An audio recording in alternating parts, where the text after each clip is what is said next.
পৃথিবীর ওজনের ভারসাম্য রক্ষা করার জন্য পৃথিবীর মধ্যে পেরেক স্বরূপ কোটি কোটি মন ওজনের পাহাড় বসিয়ে দিয়েছি, হিমালয়ের মতো কোটি কোটি মন ওজনের পাহাড় বসিয়ে দিয়েছি, যাতে পৃথিবী অত নড়াচড়া না করে, অত হেলে দুলে না ওঠে। পৃথিবীকে স্থির রাখার জন্য পৃথিবীর মধ্যে এই পাহাড় কে পুঁতে দিয়েছে? আল্লাহ জানেন। দুনিয়ার মানুষ বলবে আল্লাহ দিয়েছে।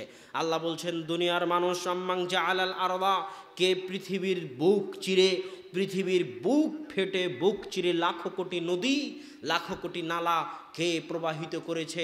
পাহাড়ের ঝর্ণাধারা থেকে নদী উৎপন্ন হয়ে ছুটে চলেছে সাগরের দিকে। এই হাজারো লাখো কোটি নদী পৃথিবীর বুকে কে প্রবাহিত করেছে? এক নদীর পানির সাথে আর এক নদীর পানি মিলে না, এক সমুদ্রের পানির সাথে আর এক সমুদ্রের পানি মিলে না। এই আর কে সৃষ্টি করেছে? আল্লাহ জানেন। দুনিয়ার মানুষ বলবে আল্লাহই করেছে। এবার আল্লাহর শেষ জিজ্ঞাসা, দুনিয়ার মানুষ যখন তোমরা স্বীকৃতি দিচ্ছ পৃথিবীকে আমি শূন্যে দাঁড়িয়ে রেখেছি, যখন তোমরা স্বীকৃতি দিচ্ছ পাহাড় আমি স্থাপন করেছি, যখন তোমরা স্বীকৃতি দিচ্ছ নদী নালা আমি প্রবাহিত করেছি, যখন তোমরা স্বীকৃতি দিচ্ছ এক নদীর পানির সাথে আর এক নদীর পানি, এক সমুদ্রের পানির সাথে আর এক সমুদ্রের পানি মিলতে আমি না দিচ্ছি, তখন তোমাদের বিবেকের কাছে আমার একটা প্রশ্ন, আমি ব্যতীত কি কোনো ইলাহ থাকতে পারে? এই পরপর দুই আয়াতে আল্লাহ সুবহানাহু ওয়া তাআলা দুনিয়ার মানুষকে কি বুঝাতে চাইলেন? পরপর দুই আয়াতে আল্লাহ আপনাকে বুঝাতে চাচ্ছেন, কোরআন কিন্তু মুহাম্মদ সাল্লাল্লাহু আলাইহি ওয়াসাল্লামের উপর, শুধু মুহাম্মদ সাল্লাল্লাহু আলাইহি ওয়াসাল্লামের উপর অবতীর্ণ হয়েছে এমন নয়। কোরআন আপনাদের সবার উপর অবতীর্ণ হয়েছে, সবার জন্য এসেছে, সবার কাছে এসেছে, সবার সাথে কথা বলতে এসেছে মাধ্যম মুহাম্মদ সাল্লাল্লাহু আলাইহি ওয়াসাল্লাম। অতএব কোরআনের প্রশ্ন আপনার নিকটেও। আল্লাহ এই দুই আয়াতে, কোরআন এই দুই আয়াতে আপনাকে কি বুঝাতে চাচ্ছে? কোরআন এটাই বুঝাতে চাচ্ছে, কোরআন জানে, আল্লাহ সুবহানাহু তাআলা জানে যে দুনিয়ার মানুষ আমাকে সৃষ্টিকর্তা হিসেবে মানলেও আমাকে ইলাহ হিসেবে মানে না। দুনিয়ার মানুষ আমাকে বৃষ্টি বর্ষণকারী হিসেবে মানলেও আমাকে ইলাহ হিসেবে মানে না। দুনিয়ার মানুষ আমাকে ফসল উৎপাদনকারী হিসেবে মানলেও আমাকে ইলাহ হিসেবে মানে না। দুনিয়ার মানুষ আমাকে রিজিক দাতা হিসেবে মানলেও আমাকে ইলাহ হিসেবে মানে না। তার মানে আল্লাহকে রিজিক দাতা হিসেবে মানা, আল্লাহকে বৃষ্টি বর্ষণকারী হিসেবে মানা, আল্লাহকে সৃষ্টিকর্তা হিসেবে মানা আর আল্লাহকে ইলাহ হিসেবে মানা এক নয়। কথা মনে হয় আমি বুঝাতে পারিনি। কথা না বুঝতে পারলে আমার সাথে কথা বলতে হবে। কথা কি বুঝতে পেরেছেন? আল্লাহকে রিজিক দাতা হিসেবে মানা, আল্লাহকে সৃষ্টিকর্তা হিসেবে মানা, আল্লাহকে পালনকর্তা হিসেবে মানা আর আল্লাহকে ইলাহ হিসেবে মানা এক নয়। আবু জেহেল আল্লাহকে সৃষ্টিকর্তা হিসেবে মানত, আবু জেহেল আল্লাহকে পালনকর্তা হিসেবে মানত, আবু জেহেল আল্লাহকে রব হিসেবে মানত, কিন্তু আল্লাহকে ইলাহ হিসেবে মানত না। এমন হাজারো মানুষ আমাদের মধ্যে আছে, আমাদের সমাজে আছে, আমাদের গ্রামে আছে, যারা আল্লাহকে সৃষ্টিকর্তা হিসেবে মানে হিন্দুদের মতো, যারা আল্লাহকে রিজিকদাতা হিসেবে মানে ইহুদি খ্রিস্টানদের মতো, যারা আল্লাহকে পালনকর্তা হিসেবে মানে আবু জেহেলের মতো, যারা আল্লাহকে সকল কিছুর রক্ষণাবেক্ষণকারী হিসেবে মানে আব্দুল মুত্তালিবের মতো, কিন্তু আল্লাহকে ইলাহ হিসেবে মানে না। এমন মানুষের সংখ্যার অভাব নাই এই সমাজে। তাহলে আল্লাহকে সৃষ্টিকর্তা মানে আল্লাহকে রব হিসেবে মানা আর আল্লাহকে ইলাহ হিসেবে মানা কি এমন আজীব কথা শুনালেন? এটা আবার কি ধরনের কথা? আল্লাহকে রব হিসেবে মানা আর আল্লাহকে ইলাহ হিসেবে মানা এক নয়।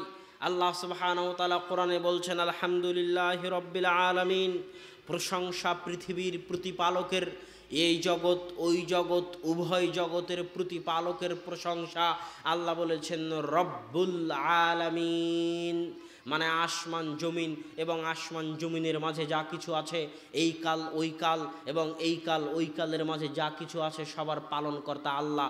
ইহুদিকেও খেতে দেয় আল্লাহ, যে আল্লাহকে গালি দেয় নাস্তিক তারও রুজিরুটির মালিক আল্লাহ সুবহানাহু ওয়া তাআলা। আল্লাহ বলছেন মা মিন দাব্বাতিন ফিল আরদি, আসমানের নিচে জমিনের উপরে এমন কোনো পাখালি পোকামাকড় জীবজন্তু মানুষ জানোয়ার এমন কোনো কিছু নাই যার রিজিকের দায়িত্ব আমি আল্লাহ বহন করি না। আল্লাহু আকবার। অতএব আল্লাহ সবারই পালনকর্তা। চাহে সে আল্লাহকে গালি দিক, চাহে সে সারাদিন গুনাহ করুক, চাহে সে সারাদিন আল্লাহকে অমান্য করুক, চাহে নামাজ পড়ুক, চাহে না পড়ুক, চাহে রোজা রাখুক, চাহে না রাখুক, চাহে সুদ খাক, চাহে না খাক, সবার জীবন মৃত্যুর মালিক, সবাইকে রিজিক দেওয়ার মালিক, সবাইকে খেতে দেওয়ার মালিক আল্লাহ সুবহানাহু ওয়া তাআলা। আল্লাহ সবাইকে খেতে দেন, আল্লাহ সবাইকে রিজিক দেন। ইহুদি হলেও, হিন্দু হলেও, নাস্তিক হলেও, আল্লাহকে গালি দিলেও, কোরআনকে জ্বালিয়ে দিলেও তাকে খেতে দেন কে? আল্লাহ সুবহানাহু ওয়া তাআলা। কেননা তিনি রব্বুল আলামিন, কিন্তু তিনি ইলাহ সবার নন, কেননা সবাই আল্লাহকে ইলাহ হিসেবে মানে না। তাহলে রব মানে হচ্ছে যিনি লালন পালন করেন। মা যেমন সন্তানকে কোলে নিয়ে পেশাব পায়খানা পরিষ্কার করে দুধ পান করিয়ে মা যেমন সন্তানকে লালন পালন করেন, আল্লাহ তার চাইতে বেশি আদর যত্নে সারা পৃথিবীর সকল মানুষকে লালন পালন করে থাকেন। যখন মায়ের পেটে 10 মাস 10 দিন ছিলেন, তখন পৃথিবীর কোনো শক্তির ক্ষমতা ছিল না, আপনার নিজেরও ক্ষমতা ছিল না যে 2টা রুজি রুটি অর্জন করবেন। এই 10 মাস 10 দিন মায়ের পেটে আপনাকে খেতে কে দিয়েছে? আল্লাহ দিয়েছে। যখন দুনিয়ার বুকে আসলেন, তখন 2.5-3 বছর বয়স হওয়ার আগ পর্যন্ত চাবিয়ে খাওয়ার কোনো ক্ষমতা, কোনো দাঁত আপনার ছিল না। এই 2.5 বছরের জন্য মায়ের বুক থেকে দুধের ঝর্ণাধারা আল্লাহ প্রবাহিত করেছেন। আল্লাহ হচ্ছেন মায়ের মতো আপনার লালন পালনকারী। যে জমিনে বসে আছেন, এই জমির মালিক আল্লাহ। হয়তো এখন একজন আছে, 50 বছর আগে একজন ছিল, 500 বছর পরে আর একজন থাকবে, কিন্তু পৃথিবী যেই দিন সৃষ্টি হয়েছিল সেই দিন থেকে আসল মালিককে? আল্লাহ সুবহানাহু ওয়া তাআলা। মানুষ মাত্র ক্ষমতার হাত বদল হচ্ছে। মানুষ তো আর কোনো জায়গায় বসবাস করে না, মানুষ বসবাস করে সময়। মানুষ যদি জায়গায় বসবাস করতো তাহলে আদম আলাইহিস সালাম এখনও থাকতো, মুহাম্মদ সাল্লাল্লাহু আলাইহি সাল্লাম এখনও থাকতো। মানুষ কোনো জায়গায় থাকে না। আমি যদি বলি আমি রাজশাহীতে থাকি, ভুল হবে। আমি যদি বলি আমি সৌদিতে থাকি, ভুল হবে। আমি আসলে একটা সময়ের মধ্যে বসবাস করি।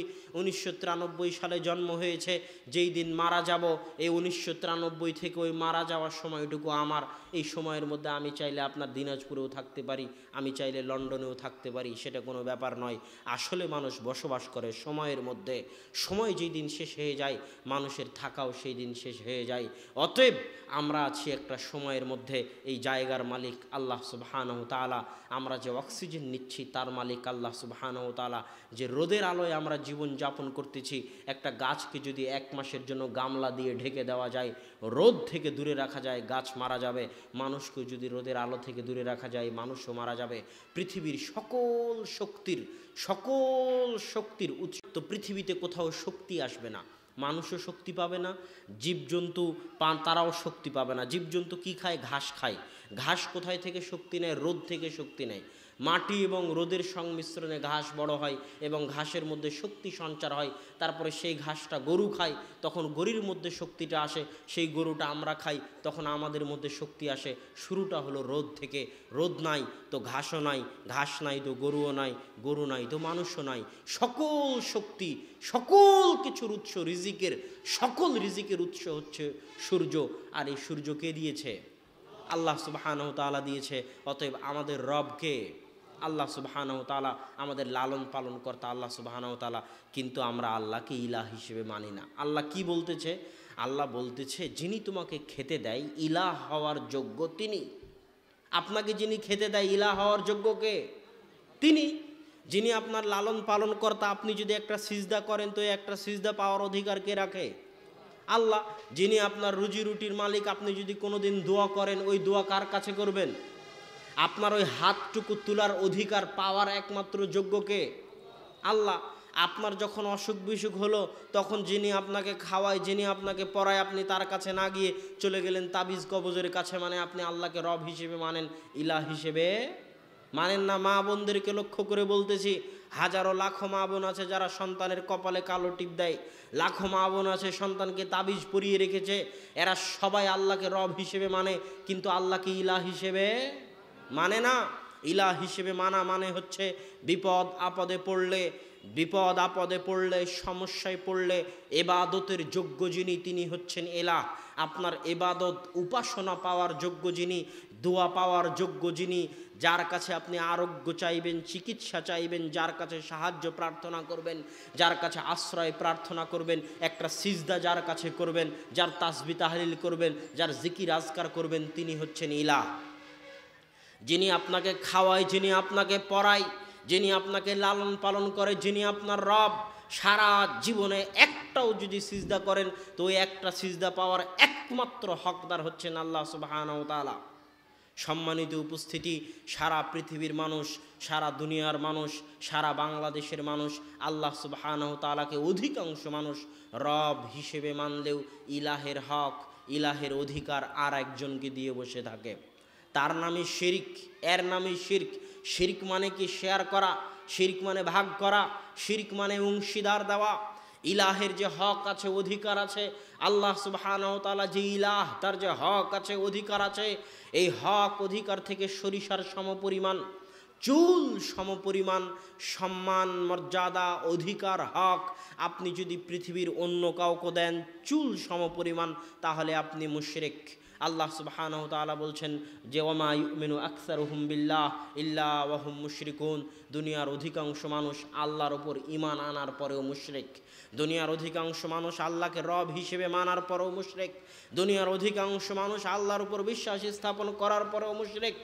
মুশরিক মানে আল্লাহর ইলাহের যে হক আছে, যে অধিকার আছে, সেখান থেকে সরিষার সমপরিমাণ হলো সে অন্য কাউকে দেয়, তার নামে শিরক। ভাগ করে, শেয়ার করে, তার নামে শিরক। এই জন্য দুনিয়াতে যত নবী রাসূল এসেছে, কোনো নবী রাসূল এই দাওয়াত নিয়ে আসেনি যে লা রব্বা ইল্লাল্লাহ, আল্লাহ ব্যতীত কোনো রব নেই। কোনো নবী রাসূলের এটা কালেমা ছিল? কেননা যে নবী রাসূল এসেছে তার যুগে যে কাফেরেরা ছিল তারা আল্লাহকে রব হিসেবে মানতই। এই জন্য সব নবী রাসূল এই দাওয়াত নিয়ে এসেছে লা ইলাহা ইল্লাল্লাহ, তোমরা যাকে রব হিসেবে মানো তিনি ইবাদতের যোগ্য, তিনি উপাসনার যোগ্য। দোয়া করতে হলে তার কাছেই করতে হবে, দান করতে হলে তার রাস্তাতেই করতে হবে। কোনো দিন, কোনো দিবস, কোনো স্থান, কোনো কাল, কোনো পাত্র, কোনো ব্যক্তির এত মর্যাদা যাওয়া যাবে না যেই মর্যাদার কারণে সেটা ইলাহ যে মর্যাদা পায় সেই মর্যাদার শেয়ার করা বুঝায়।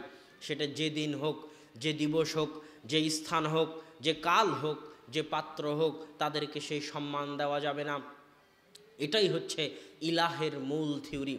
আমরা মনে করি ইলাহ মানে কি? ইলাহ আমরা বুঝতে পারি না যে আল্লাহর সাথে ইলাহ হওয়া কি। এটা বুঝার জন্য একটা আয়াত বুঝুন। আল্লাহ সুবহানাহু ওয়া তাআলা সূরা ফাতিহার মধ্যে বলতেছে ইয়্যাকা না'বুদু ওয়া ইয়্যাকা নাস্তাঈন। এই আয়াতের যদি আপনি অনুবাদ করেন, হে আল্লাহ আপনার ইবাদত করি, আপনার নিকটে চাই, তাহলে অনুবাদ ভুল হবে।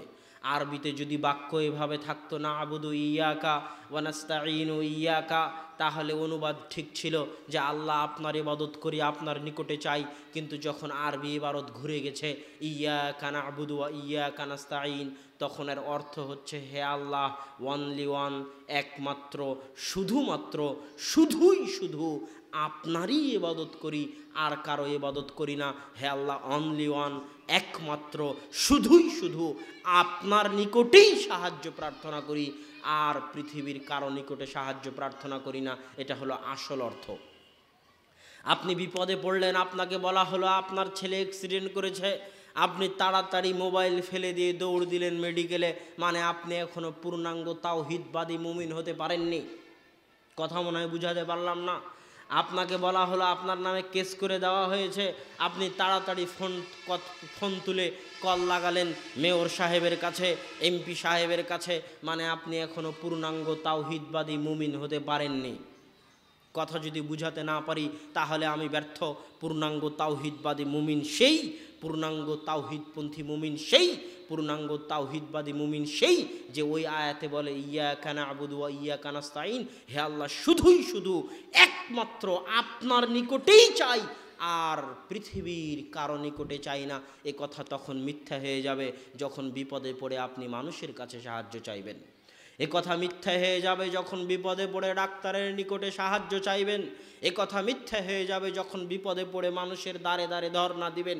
হ্যাঁ দিতে পারেন, তবে সবার আগে সর্বাগ্রে সর্বপ্রথম রাসূল সাল্লাল্লাহু আলাইহি ওয়াসাল্লাম যখনই কোনো বিপদে পড়তেন বাদারা ইলাস সালাহ, যখনই কোনো বিপদে পড়তেন সালাতে দাঁড়িয়ে যেতেন। সারা আলাইহা সালাতু ওয়াসসালাম যখন বিপদে পড়লেন, যখন জালেম বাদশাহ তার দিকে এগিয়ে আসলো, তখন তিনি আল্লাহর নিকটে সাহায্য চাওয়ার জন্য সালাতে দাঁড়িয়ে গেলেন। নির্জনে কে সাহায্য করবে? অত বড় জালেম বাদশাহ, হাজার হাজার সেনাবাহিনী, কে সাহায্য করবে? এ কথা তার মাথায় আসতে পারত, কিন্তু তিনি জানেন সাহায্য কার নিকটে চাইতে হয়। ইন্নাল্লাহ আলা কুল্লি শাইইন কাদির, আল্লাহ হচ্ছেন সব কিছুর উপর ক্ষমতাবান। যত পুলিশ, যত এমপির সাহায্য আপনি নেবেন, যত মন্ত্রীর সাহায্য আপনি নেবেন, যত ডাক্তারের সাহায্য আপনি নেবেন, যত ওষুধের সাহায্য আপনি নেবেন, সব কিছুর উপর ক্ষমতাবান কে? আল্লাহ সুবহানাহু ওয়া তাআলা। এই জন্য বিপদে পড়লে সবার আগে কাকে জানাবেন যে আমি বিপদে পড়েছি? বিপদে পড়লে সবার আগে কাকে জানাতে হবে যে আমি বিপদে পড়েছি? আল্লাহকে জানাতে হবে যে আল্লাহ আমি বিপদে পড়েছি। আপনাকে বলতেছে আপনার ছেলে হারিয়ে গেছে, হাউমাউ করে কান্নাকাটি করে দৌড়াদৌড়ি শুরু করে দিলেন, আপনি এখনো পূর্ণাঙ্গ তাওহীদপন্থী মুমিন হতে পারেননি। তাড়াতাড়ি ওযু করে আগে সালাতে দাঁড়িয়ে আল্লাহকে বলুন, আল্লাহ আমার ছেলে হারিয়ে গেছে, তুমি উদ্ধার করে দাও। তারপরে মানুষের দরবারে যান। আপনার ছেলে অ্যাক্সিডেন্ট হয়েছে, ওযু করে আগে সালাতে দাঁড়িয়ে যান। সালাতে দাঁড়িয়ে 2 রাকাত সালাত আদায় করে দোয়া করুন। তারপরে মানুষের কাছে কল করুন, মানুষের কাছে ফোন করুন। আপনি পূর্ণাঙ্গ তাওহীদবাদী মুমিন। আপনি বুঝতে শিখেছেন রব আর ইলাহের মধ্যে পার্থক্য কী। আপনি বুঝতে শিখেছেন যিনি আপনাকে খাওয়ায়, যিনি আপনাকে পড়ায়, সাহায্য চাইলে একমাত্র তার নিকটেই চাইতে হবে। সম্মানিত উপস্থিতি, এটাই হচ্ছে আল্লাহ সুবহানাহু ওয়া তাআলাকে ইলাহ হিসেবে মানা, এটাই হচ্ছে আল্লাহ সুবহানাহু ওয়া তাআলাকে ইলাহ হিসেবে গণ্য করা। দুনিয়ার মানুষ শিরকে লিপ্ত আছে, হাজারো লাখো কোটি শিরক। শিরক হচ্ছে পৃথিবীর বুকে সবচেয়ে অত্যাচার, সবচেয়ে বড় অত্যাচার। লোকমান আলাইহিস সালাতু ওয়াস সালাম বলতেছেন, ইয়া বুনাইয়া লা তুশরিক বিল্লাহ ইন্নাশ শিরকা লাযুলমুন আযীম। হে বৎস, শিরক করিও না, নিশ্চয় শিরক মহা অত্যাচার, নিশ্চয় শিরক মহা জুলুম। একটা স্বামী যখন রাস্তাঘাটে মাঠে কাজ করে টাকা পয়সা উপার্জন করে স্ত্রীকে খাওয়ায়, স্ত্রীকে পড়ায়, স্ত্রীকে বাড়িতে থাকতে দেয়, স্ত্রীর জন্য ঘর তৈরি করে দিয়েছে, স্ত্রীর জামা কাপড় কিনে দিয়েছে, আর সেই স্ত্রী স্বামীর প্রতি ভালোবাসা না রেখে অন্য কারো প্রতি ভালোবাসা রাখে, পরকীয়ায় লিপ্ত হয়, ওই স্ত্রী যেমন ওই স্বামীর উপর অত্যাচার করে, ঠিক তেমনি মানুষ আল্লাহর খেয়ে, আল্লাহর পরে, আল্লাহর জমিনে চলে, আল্লাহর রিজিক ভক্ষণ করে যখন সিজদাটা অন্য কাউকে দেয়, তাবিজটা যখন অন্য কারো ব্যবহার করে, তাবিজ কবজ যখন ব্যবহার করে, কুসংস্কারে যখন ব্যবহার করে, আল্লাহর কাছে যখন সাহায্য চাইতে জানে না, আল্লাহর কাছে যখন দোয়া করতে জানে না, তখন মানুষ তেমনই অত্যাচার করে। তবে সেই অত্যাচারের চাইতে এই অত্যাচার বড় অত্যাচার। কেন? আল্লাহ হচ্ছেন মহাপরাক্রমশালী সত্তা, আর মানুষ হচ্ছে নগণ্য সৃষ্টিজীব। বিমানে উঠলে বাড়িঘরগুলো, পাহাড়গুলো সরিষা সমপরিমাণ দেখায়। 7 আসমান থেকে এই মানুষ সারা পৃথিবীর অল্প একটু জায়গা, এই অল্প একটু জায়গা আমি আপনি দখল করে আছি। অনেক নগণ্য দুর্বল সৃষ্টিজীব মানুষ। প্যারালাইজ হয়ে গেলে, ডায়াবেটিস হয়ে গেলে, লিভার ক্যান্সার হয়ে গেলে, হার্ট অ্যাটাক হয়ে গেলে মানুষের কিছু করার থাকে না। অনেক দুর্বল সৃষ্টিজীব। ইন্নাল ইনসানা খুলিকা হালুআ, মানুষকে দুর্বল করে সৃষ্টি করা হয়েছে। ওয়াইদা মাসসাহুশ শাররু জাজুআ, যখন মানুষকে বিপদ আপদ ঘিরে ধরে তখন মানুষ হতাশ হয়ে যায়, অস্থির হয়ে যায়। ওয়াইজা মাসসাহুল খায়রু মানুআ, আর যখন মানুষের টাকা পয়সা বেশি হয়ে যায়, ধন দৌলত বেশি হয়ে যায়, তখন মানুষ অহংকারী হয়ে যায়। এটাই প্রমাণ করে যে মানুষ দুর্বল সৃষ্টিজীব, মানুষ নগণ্য সৃষ্টিজীব। এত দুর্বল, এত নগণ্য হওয়ার পরেও মহাপরাক্রমশালী সত্তা আল্লাহ সুবহানাহু ওয়া তাআলার অধিকার নিয়ে, হক নিয়ে, সম্মান মর্যাদা নিয়ে ছিনিমিনি খেলার সাহস যে নগণ্য সৃষ্টিজীব দেখায়, তার চেয়ে বড় অত্যাচার, তার চেয়ে বড় জুলুম, তার চেয়ে বড় মহামান্যায় পৃথিবীতে আর হতে পারে না। সেটাই হচ্ছে শিরক।